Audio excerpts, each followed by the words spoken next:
think we need a new jail. It's a dangerous place, and it's an awful place, but that's no reason to spend $209 million over 30 years. It's the most expensive county jail per capita in the whole United States, if you can believe that. A lot of that has to do with the mitigation that we have to do on the land. Two goals for Whatcom County. I want to work on all of our water problems we have. We have so many. We have Hearst, which is really a difficult situation, trying to prove that a well doesn't affect in-stream flows. It's very difficult to prove or disprove. We really need to work on the larger strategy, which is growth management, and how we have our growth happen in our cities and our urban centers, rather than trying to sprawl out into the county. This is what got us into trouble to begin with. We kind of forgot that part of the GMA over the last 5 or 6 years, and haven't really focused on protecting and really thinking about where we grow. Lake Whatcom, I think 50 years is too long to clean up Lake Whatcom.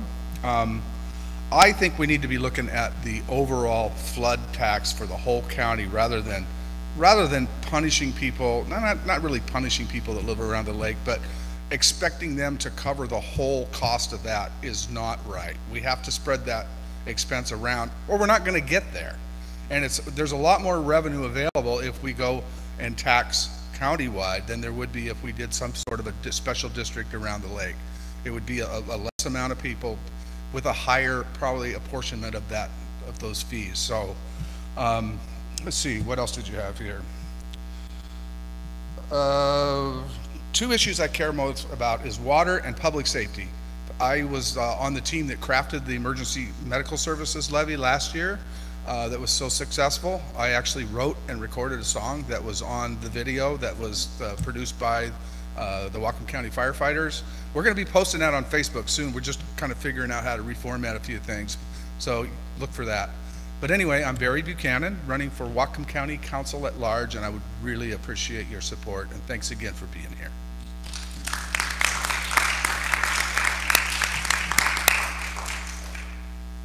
All right. Hi, everybody. Thank you for coming out. My name is Michael Shepard, and I'm running for Port of Bellingham District 1. And as was mentioned, in the primary, you can only vote in a particular district that you're in. And in the general election, everyone in Whatcom County gets to vote for all port races. And the nice thing about the primary is that my campaign worked really hard, and we did really well. We knocked on over 7,000 doors collectively. And we got 60% of the vote against an incumbent in a three-way race in the primary. And so we've been working really hard to maintain that success. As a collective effort, we have knocked on, I think, 19,000 doors since August. And I'll tell you, we've knocked on doors in Blaine and Birch Bay and Semiahmoo and out in Kendall and in Point Roberts. I had never been to Point Roberts until this year. But that's the kind of elections we're trying to run this year. We're trying to meet voters where they are, to have real conversations with people, find out about what are the important issues where you are. I love this area.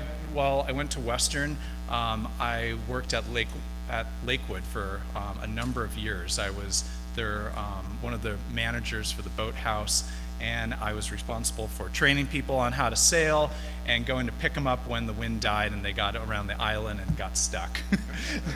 So I'd be out in the Boston Whaler at the end of the day rounding people up who were just floating around, and they were probably having a fine time. But it was a great job. I went to Western when I came here in 1997. I got my undergrad degree from Huxley. Then I went back and I finished a master's degree, and just 2 years ago I finished my PhD in anthropology up at the University of British Columbia.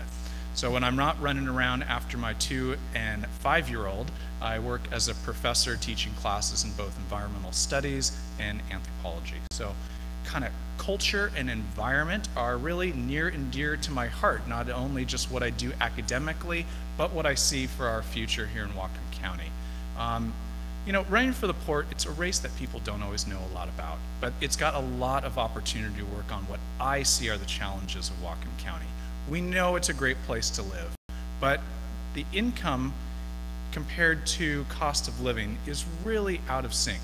especially for younger people trying to get that first job, buy that first home, afford to live and have kids. It's become quite a challenge here in our community. And so that's why I was excited about running for the port, is they have a unique mandate from the state to work on county-wide economic development. And so to me, that means working on job creation, family wage job creation, and making sure that those resources are spread throughout Whatcom County when we're looking at how we're developing our economic development platforms. Another area kind of near and dear to my heart is environmental sustainability. The port has never had a focus on environmental sustainability outside of the lens of cleanups. We've got a lot of cleanups, and they're important to do, but I think there's a really productive job creation sector out there when we combine sustainability with economic development.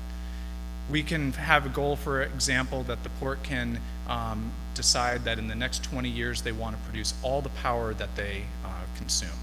It's called net zero energy consumption. Well, we happen to make solar panels here in Whatcom County, in Bellingham. I have them on my house. If a municipality the size of the Port of Bellingham with $450 million of assets, it wants to become a net zero producer, we've got to buy a lot of solar panels. We've got to invest in other forms of alternative energy production that have positive impacts on our economy and set us for environmental sustainability. So whether it's salmon habitat restoration or alternative energy production, I think there's lots of really productive ways for us to combine those values. And real quickly, for the last part of one question was about the reconvenience lands.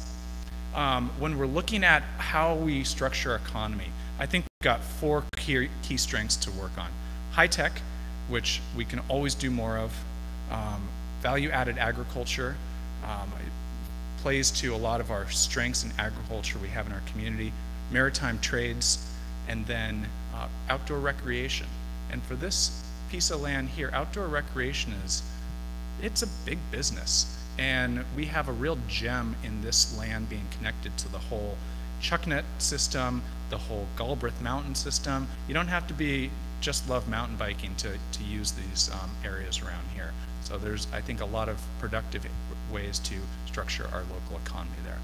So thank you all for being here. I'm happy to take any questions after, and thank you for your support.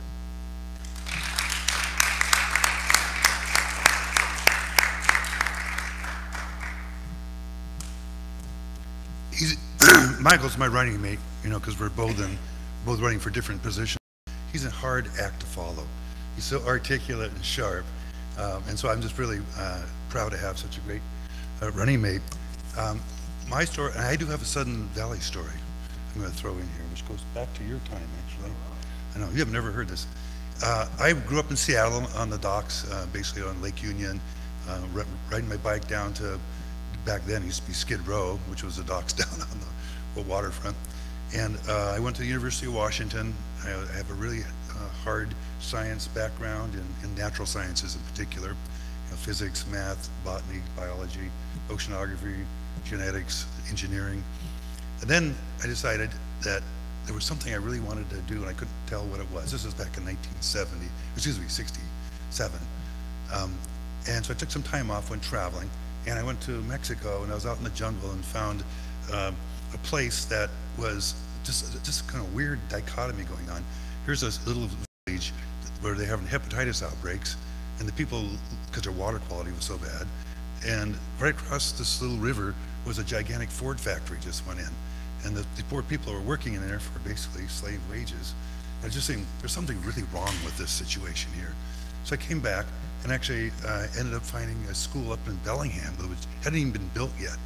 This was 1972, and it was actually going to be called Hooks. So I actually spent my last 2 years in college there, got a degree in Bachelor of Science as environmental planner. On Friday, next Monday, I went to work actually on the first expansion plan for the campus. So I worked with Bob Agater for a while, and then I got hired for some state agencies down in Olympia, working on, actually it's the first environmental planning, because back then ecology and the environment were kind of brand new words. And so that actually took me on a 43-year career working for local governments, working for state government. I've worked with waterfront redevelopment for the Department of Ecology for 26 years on places like Seattle, Tacoma, Everett, Port Townsend, Port Angeles, Edmonds, Bucateo, anywhere there's waterfront, I've probably worked on it. And so I got the knowledge and experience and kind of the expertise to get us through this next step with our waterfront. Because we're at a point right now where we want to keep the jobs, like in the marine trades, the fishermen, the boat builders, and all the electronics that go with all that. 6,000 really good paying jobs there. Because down the coast, down the Pacific coast, those kinds of jobs are disappearing, and the fishing fleets are having a hard time. So we really need to keep that in a solid shape. But the exciting part for me is actually on the other side of the waterfront, on the old Georgia Pacific site. And I was actually the lead for all these toxic cleanup, 13 toxic cleanup sites for, I don't know, 17 years. And actually all around Puget Sound, I've worked on toxic cleanup, brownfield cleanup sites. And the trick is actually to be able to do those and make them so they're available for good land use, public access, and at the same time, you can actually on the waterfront bring back habitat, salmon habitat and wetlands, and that's what I'm actually an expert in. We're right at the crossroads right now for Bellingham, in that when we grow the city from the old part of downtown down to the waterfront, it's critical to get the public access, the parks, the view corridors, so you're connected to the water from downtown without building great big high-story buildings blocking that view. The direction of the port right now has been terrible. Everything they've done so far is reversible. But now when you put concrete in, you put the roads in, you determine the orientation of those buildings, that's it forever. You get one shot at it. And that's what brought me out of retirement after 5 happy years. I never thought I was going to do this, but this is my hometown, and I don't want to see that mistake made here.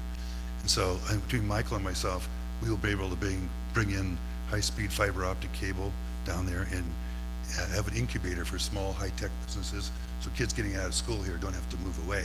They can actually make a living, pay their rent, and maybe even buy a place down there.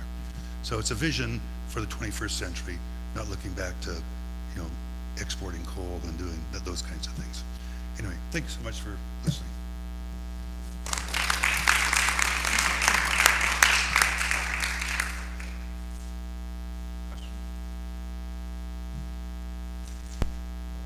What do I need to do to turn this? Is it on? Okay, good. Question? Ann Mosnes, our candidates for the port. So you're saying that you would turn back some of what Harcourt has been proposing. Is that possible? Will the tracks be moved? You're in opposition to the big condos and big buildings being placed on that Georgia Pacific site. I mean, how much access do you think we'll get? Is it moving along so far now? I'm glad you said you think it's reversible.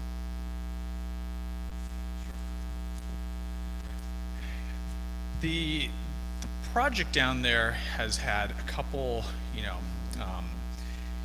it's had a couple pieces that have a real coherent threads. And one, it's been taking forever. That's one coherent thread in the project. And two, the other coherent thread is that there's been a lack of accountable public process. And so many people put in hours and hours of time in the Waterfront Futures group and tried to bring a vision for what they wanted to see occur. The port largely took all that work and still did what they wanted.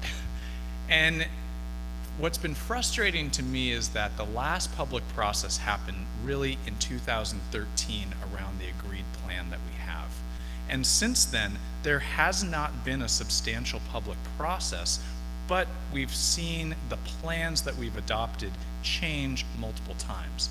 And they just changed 2 weeks ago when Harcourt flew out here and had private meetings and came back with a new layout and a new design for what they wanted to do.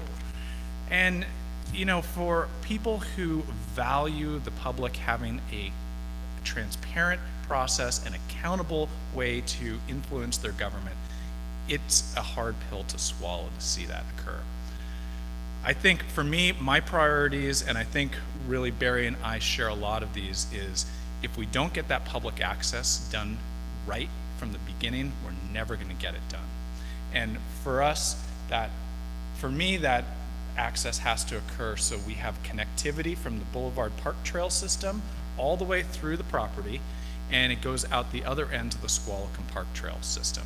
That Whatcom Park Trail system is going to connect to the Beta Baker Trail that is aligned. And so we have that potential for creating that kind of flow, that potential for that recreation that we want to do, and all of the wonderful economic positive development that comes with it. You go up to Vancouver, you go to Stanley Park, it's got great connectivity.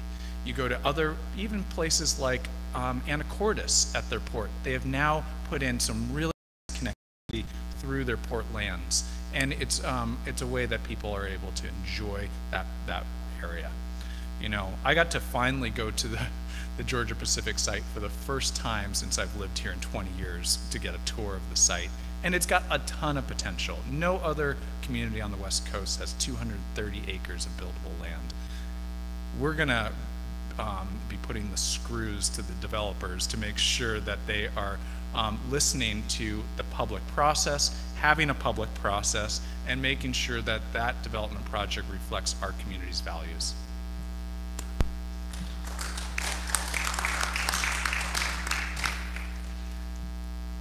Putting the screws to the developers. I love the sound of that.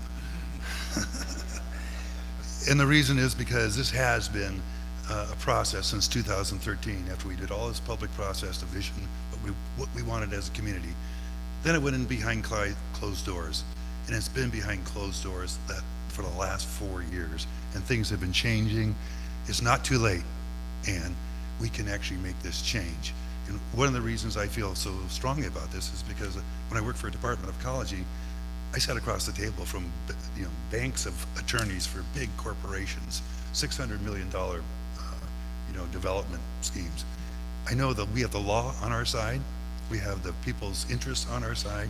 We can make this work. I'm one of the best negotiators you're ever going to find doing collaborative negotiations. I will make sure we get this, what we want out of this thing. That's why I'm running. It's not going to be easy. It's going to be a fight, but it's not too late. And the thing about it is, the direction the Port Commission has taken so far has just been, I don't want to overstate it, but would be a good word. It's not complimentary. Anyway, let me put it that way. I mean, the log pond, which is one of the nicest little beaches down there, they put heavy riprap over the whole thing. That was in their plans, one of the primary public access areas to bring in small boats, canoes and kayaks and stuff. How are you going to walk down heavy riprap, big boulders and stuff? That can be reversed. Actually, it can be pulled out and gradually slope back and made a really nice little waterfront park, so you can walk down the waterfront side. And there's also another potential for a thinner park that goes kind of through the center of the site that actually brings value to properties that are not right on the waterfront, and good connectivity from Cornwall Beach all the way over to where the greenery building is. And we should have both those things, not one or the other. So there's a lot in flux right now, and the city and the port have to go through a public process to change the plan that was adopted in 2013. What we don't want to see happen is them putting in sewers and everything else and stubbing them off to lots that they don't even know they're going to be there, because then you've put in the infrastructure with millions of dollars, and it's like a fait accompli. How are you going to reverse that? No one's going to want to dig that up, and that's exactly right where we are. We've got to get this right the first time, and we will make that right. Michael and I know we can do this. I have faith in my experience and my knowledge and my negotiation skills.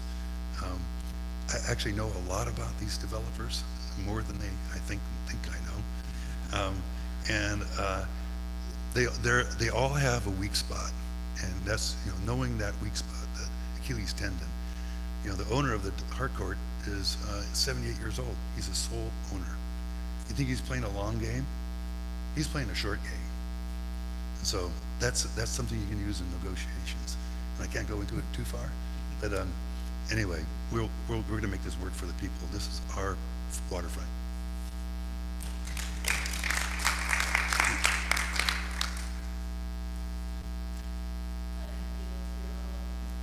I, kind of new to Whatcom County. I've been here about 3 years. Feels new to me still. I've been reading in the Whatcom Watch and Cascadia Weekly that there's some question whether Harcourt even gets to stay because they've dawdled, delayed, they don't have an office here, in the county. Could you just speak to that? Because it appeared, I thought perhaps you and Michael were among those who say, hey, we can just let them go. We needn't stick with them. I might have misread though, so I'd like you to maybe clarify. Yeah, that's a good question, and it really comes down. Well, there's a couple things. It comes down to the details of the agreement that was signed 4 years ago by the board, which actually gave them control of the granary building, the iconic building there, and for $200,000, which was basically giving it away, especially when we had really good qualified architects here that could actually do a really good job on that. They kind of got their foot in the door that way, so it, for me, what I would have to do, I have to look at that legal agreement, and I don't have access to it yet. And then, because every agreement, there's usually some form of being able to break that agreement to get out of it. What gets complicated is in that agreement, as I understand it, the city had to put in some of the streets so before the developer could do the rest of the development. And so they're blaming this. It's kind of like this thing, they're pointing fingers at each other. The thing about it is the granary building itself was not a, it could have been, and it still could be, they haven't finished it yet. That should have been finished long ago. They had access next to the building. They've had it from day one. They claim, one of the existing commissioners claims that they didn't have access. They've had access, and there's no cleanup required. There's no excuse for them to take 4 years to do that part of the development, none whatsoever. And there's all kinds of problems with that project actually, and I don't want to go into it here because we could be in court. But anyway, yeah, it's going to take some really knowledgeable, smart, and forceful leaders to turn this around, and that's what we've got right here.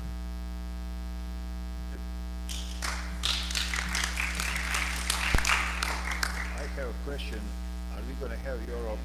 My name is Milan Slivčević. I'm a commercial fisherman and a resident of Southern Valley.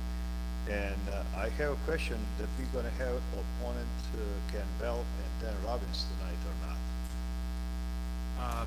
They were invited, but they chose not to come. I'd like to, as a resident of Southern Valley, I'd like to encourage any of our residents to vote Michael Shepard and Barry Wenger, because those guys doesn't have respect for us. Why we have to have respect for them?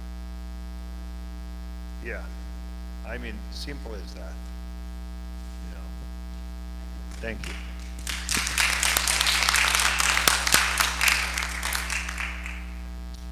I'll ask a question if I may, again, Larry Brown. A word that I've heard from at least 3 of you, and I may have missed it from you, is jobs. Okay, and something that sort of has how can I put it, stuck in my craw is constantly seeing these signs up that say preserve Cherry Point jobs. Which of you would like to describe whether or not you have any intent to destroy Cherry Point jobs, and how do you respond to signs like that? I guess you're up. Barry Buchanan again. That's a great question because, preserving jobs and protecting jobs means looking at the long view, as Barry said, and looking at, what kind of opportunities do we have here? So I'm going to take on the first one, which is to preserve our jobs at Cherry Point. When we were in early discussions about the comprehensive plan, when we were going to put some regulation on the export of crude oil out of Cherry Point, one of the biggest leading factors was public safety and environmental concern and transportation impacts of trains, coal trains, oil trains, the dangers of that. But another big item was jobs, because right now, we have refining capacity at 2 refineries with probably 1,400 jobs that are out there doing very sophisticated, highly trained refining of crude oil to refined fuels, gasolines, jet fuels, and things that we sell domestically. Well, when we start talking about the export of crude oil from Cherry Point, that means they're thinking about maybe it's cheaper to have these fuels refined overseas, like in China, somewhere in Asia where they don't have near the environmental regulations, near the safety training and safety regulations and equipment. So right there, when we're starting to talk about Cherry Point and crude oil exports, we are talking about that is a job killer for the foreseeable future. It's a very short-sighted thing to say that what we're doing is killing jobs out there, because we're not. In fact, we're encouraging them to keep operating the way they are, but we just don't think that it's safe or healthy or economically viable to start shipping crude oil out of Cherry Point.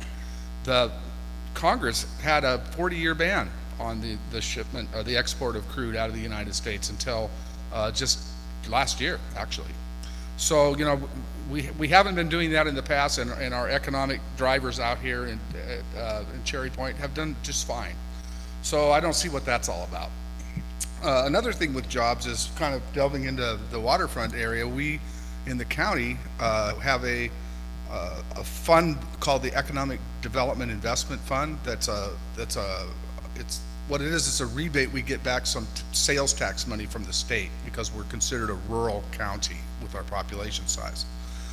And so that money is to be used for projects, be it public or private, that the council feels are a good idea. So All American Marine came to us and asked for they asked for a loan out of that fund to be able to expand and down onto the waterfront and build a larger operating facility, which would allow them higher capacity, build more boats, and you know, it created a lot of good high-paying jobs. So, you know, the county, well, a lot of times, you know, government doesn't really create jobs, but sometimes we do. And it's something that I feel really good about, that we were able to help All American Marine. And I think, you know, the workers out at Cherry Point are starting to get the message. Upper management still has their opinion, what, you know, how the corporate dollars are going to go and what their worries are. They want to drive profits up, and they don't care about those jobs nearly as much as I do, I don't believe. So I really think it's important that we come up with good regulations that are going to be permanent, that are going to keep those jobs there and are going to keep our community safe.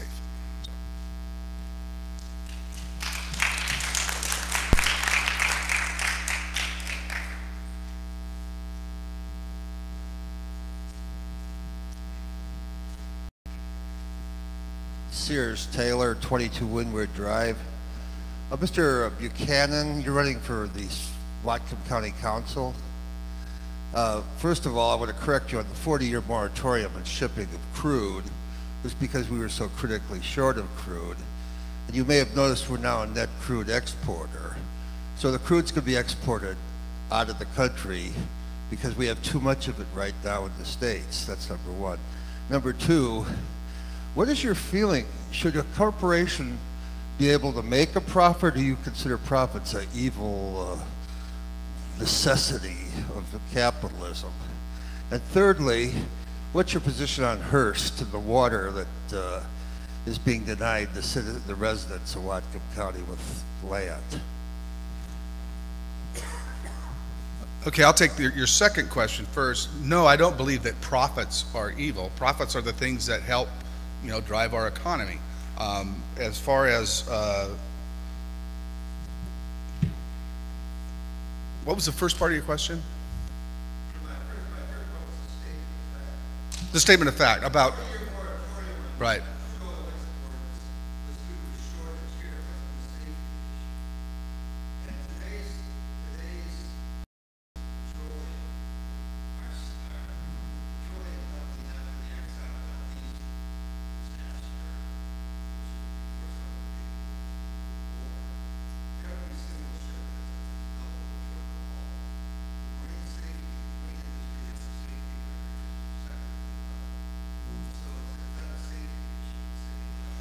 Well, okay,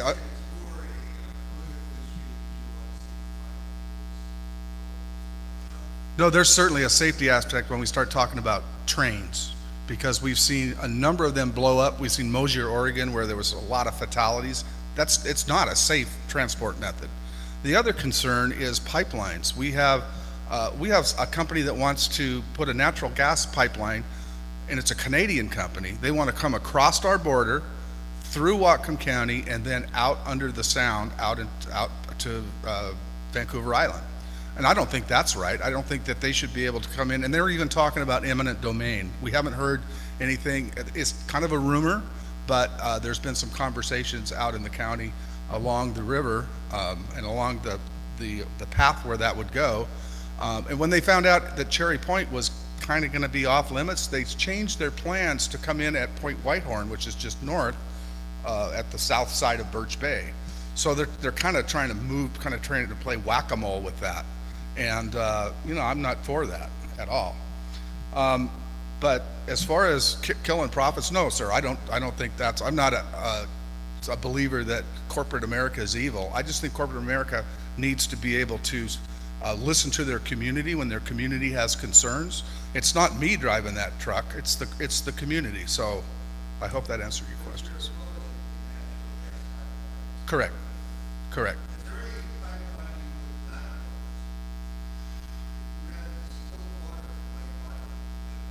Well, of course, that'd be a different, it would depend on the situation.